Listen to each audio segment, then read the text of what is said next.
¿Qué tal? Qué gusto que estemos juntos una vez más en nuestra serie Siguiendo las huellas de Jesús de Nazaret. Hoy nos corresponde la meditación número 9, la estrella y el cetro. Mateo capítulo 2, verso 1 al verso 12 y libro de los Números, capítulo 24, verso 17. Esta meditación corresponde al miércoles 11 de febrero. Todos sean muy bienvenidos.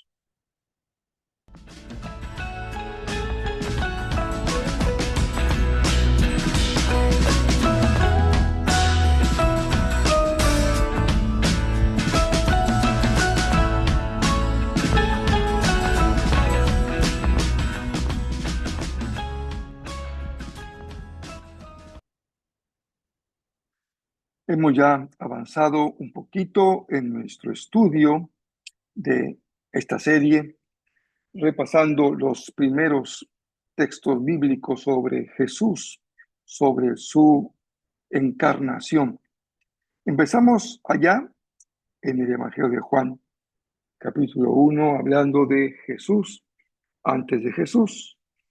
Después hemos continuado con Lucas, también hemos revisado Mateo y hoy volvemos una vez más al texto de Mateo, el mismo texto que vimos hace ya algunos días, pero que comparado con el texto de Números nos da una perspectiva muy nueva, muy interesante, muy novedosa respecto a el nacimiento de Jesús. Bueno, vamos a leer el texto. Siempre les recomiendo que ustedes tengan su Biblia a la mano. Si tienen su Biblia física, pueden buscar Mateo 2. Leeré el verso 1 al 12 y luego déjenlo desde ahora señalado. Vamos a irnos hasta Números 24, verso 17. Empezamos con Mateo. Jesús nació en Belén de Judea durante el reinado de Herodes. Por ese tiempo, algunos sabios de países del oriente llegaron a Jerusalén y preguntaron: ¿Dónde está el rey de los judíos que acaba de nacer? Vimos su estrella mientras salía y hemos venido a adorarlo. Cuando el rey Herodes oyó eso, se perturbó profundamente, igual que todos en Jerusalén. Mandó llamar a los principales sacerdotes y maestros de la ley y les preguntó: ¿Dónde se supone que nacerá el Mesías? En Belén de Judea, le dijeron, porque eso es lo que escribió el profeta. Y tú, Belén, en la tierra de Judá, no eres la menor entre las ciudades reinantes de Judá, porque de ti saldrá un gobernante que será el pastor de mi pueblo Israel. Luego, Herodes convocó a los sabios a una reunión privada y por medio de ellos se enteró del momento en el que había aparecido la estrella por primera vez. Entonces les dijo: vayan a Belén y busquen al niño con esmero. Cuando lo encuentren, vuelvan y díganme dónde está para que yo también vaya y lo adore.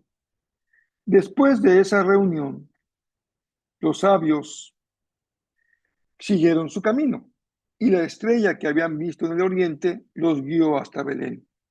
Iba delante de ellos y se detuvo sobre el lugar donde estaba el niño. Cuando vieron la estrella, se llenaron de alegría.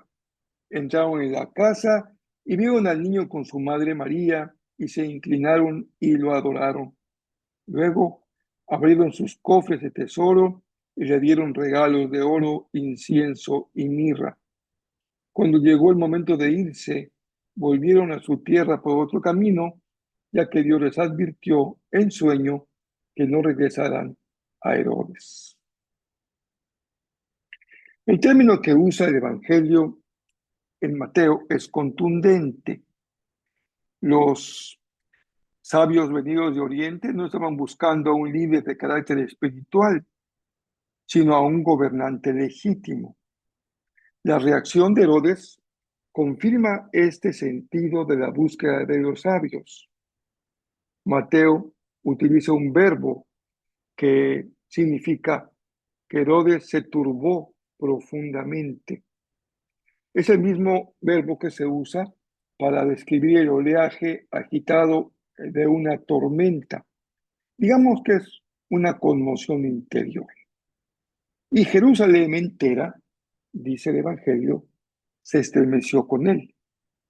El nacimiento de este niño no traería una paz de orden superficial, como un acuerdo entre adversarios. En realidad, vendría a alterar profundamente el orden establecido. Herodes, como hemos leído, convocó a los principales sacerdotes y escribas para indagar dónde debía nacer el Mesías. La respuesta fue unánime. Según la profecía, Belén de Judá. Al citar a Miqueas, el profeta, Mateo subraya un rasgo clave. De Belén saldrá un gobernante que será un pastor de Israel. Disculpen. Se trata de alguien que tiene la figura de un pastor, de un guía, de un cuidador. En el contexto bíblico, lo sabemos, el oficio pastoral no era una figura de carácter idílica. Al contrario, se describe la función esencial del verdadero rey. Es quien guía, quien provee y protege a su pueblo con su propia vida. Recordemos que pasaban la noche en vela para proteger al rebaño de los depredadores. Los sabios, que fueron guiados por la estrella, finalmente llegan hasta el niño.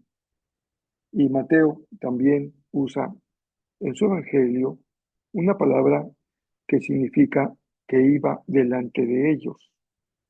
No solo señala un punto fijo, sino que va guiando, abriendo camino. Y al verla detenerse, experimentan un gozo indescriptible. Entran, ven al niño con María y se postran. El verbo significa una adoración absoluta, un gesto reservado de manera exclusiva para la divinidad o un monarca supremo. Aquí está ya el sentido que usa el lenguaje de Mateo para expresar lo que significaba este acto de adoración. El oro, el incienso y la mirra son el tributo que confirma la señal.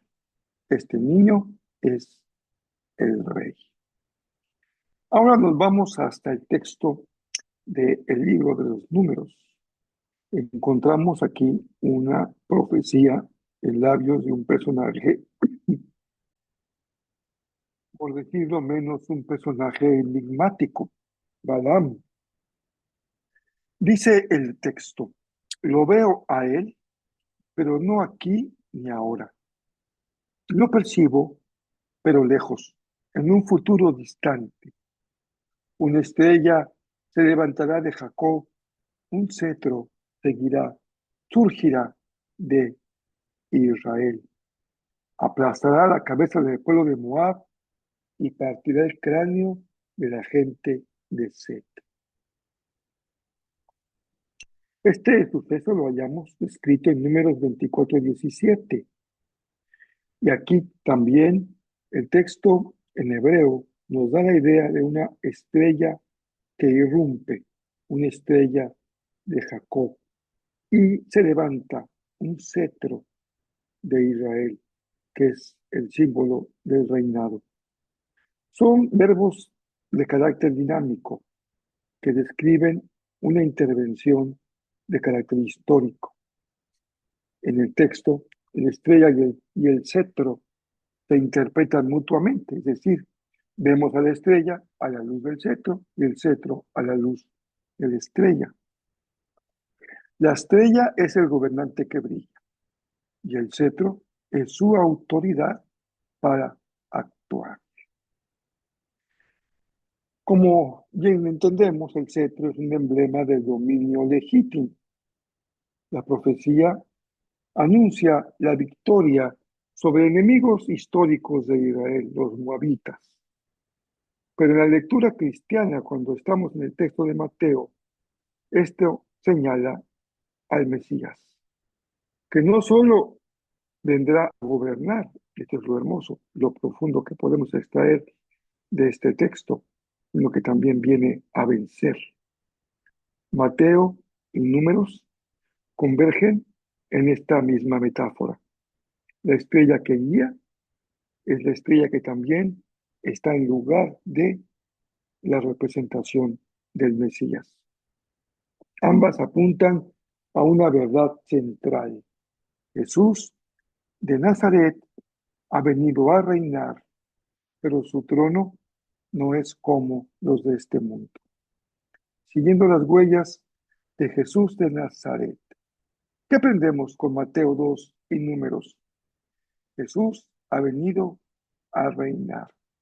Seguimos, vamos en pos de quien es un rey diferente, distinto, cuyos elementos para reinar son completamente diferentes. Para los estudios bíblicos, estos relatos no son simplemente curiosidades de carácter astronómico, como la estrella. En realidad son vistos como símbolos de cómo Dios irrumpe en la historia e irrumpe en la creación. La estrella es la guía divina para quienes van en búsqueda, con mayúscula, de la verdad. Y el cetro es la capacidad de Jesús para poder establecer justicia y derrotar al mal. Dios siempre cumple su promesa, nos conduce con cuidado, nos protege y nos pone bajo la autoridad de un rey cuya autoridad no oprime, sino que cuida, dirige y salva. ¿A quién estamos siguiendo? Todos estamos siguiendo a alguien. Algunos tenemos como guías, como motivo de nuestro seguimiento a personas de carne y hueso, a veces muy capaces, a veces muy talentosos y a veces verdaderos fraudes. Pero nosotros seguimos a Jesús de Nazaret, un rey que es pastor, que guía al pueblo y vence el mundo de las sombras. Cuando lo seguimos, nuestra historia personal se inserta, es parte, una piececita de un mosaico en donde se está describiendo la narrativa que en un antiguo himno se cantaba el conflicto de los siglos. Nuestra lucha en este conflicto de mucho tiempo atrás y mucho tiempo hacia adelante, no es contra sangre y no es contra carne, no es contra personas de carne y hueso, sino contra ideologías humanas, contra los poderes de las tinieblas que a menudo se infiltran incluso en el pueblo de Dios, porque su principal arma es la representación falsa, un lobo vestido de oveja. Seduce para que el pueblo acabe apoyando a los modernos moabitas sin discernimiento para saber dónde está obrando Dios y dónde está presente el adversario. Por eso seguirá Jesús, como siempre, desde que Él vino a esta tierra, exige de sus discípulos que tengamos discernimiento. El adversario no siempre se presenta de forma grotesca o temible. Se disfraza de ángel de luz. Seduce con las armas del poder, del dinero o de incluso una piedad aparente. Las armas de nuestro rey, en contraste, no son fusiles ni son misiles. Él vence dando vida, no quitándola. Derrota la oscuridad con la verdad, con la luz y con el amor fiel del Señor en nuestra vida. ¿Cómo este pastor que guía lo hace hoy? ¿Cómo somos dirigidos hoy por Jesús? Con su voz. que aprendemos a reconocer en la oración, con su Espíritu, que nos conduce a la verdad, con la palabra eterna, que es la Escritura, que permanece a lo largo de los siglos como nuestra norma y luz innegociable. Es la palabra de Dios.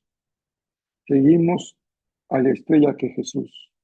Seguimos al cetro que es su reinado. Seguimos sin duda a Jesús de Nazaret. Permítanme compartirles una frase memorable. Esta frase es de Agustín de Hipona. Es su sermón número 201. Fue predicado en una temporada de Adviento y dice lo siguiente. Ellos, se refiere a los sabios, vinieron guiados por la estrella.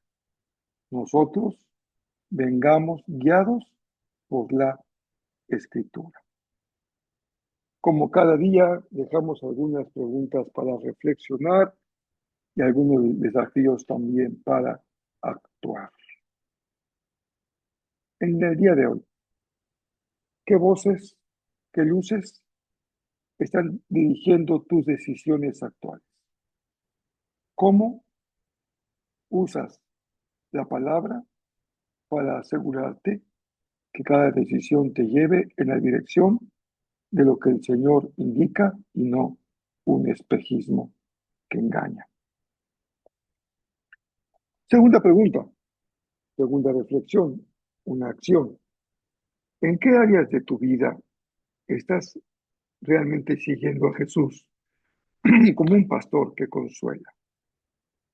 ¿O estás aún resistiéndote a su autoridad para que Él sea quien realmente gobierne tus prioridades y entre ellas que Él gobierne tus finanzas? Una tercera pregunta. En este espacio de la guerra espiritual, del combate espiritual, de la lucha espiritual, cuando estás enfrentando conflictos, ¿sabes cómo distinguir las situaciones humanas cotidianas que todos enfrentamos de una verdadera batalla espiritual? Estás peleando estas batallas espirituales con armas de Cristo, la verdad y el amor, o estás usando las armas del mundo, el engaño, la mentira, la manipulación, en fin, las armas que conocemos que se usan en el mundo de hoy. Esta es nuestra meditación de hoy. Yo soy Rafael Pola y estamos en la serie siguiendo las pisadas, siguiendo las huellas de Jesús de Nazaret. Si el Señor lo permite, continuaremos el día de mañana. Que el Señor les dé un día muy bendecido.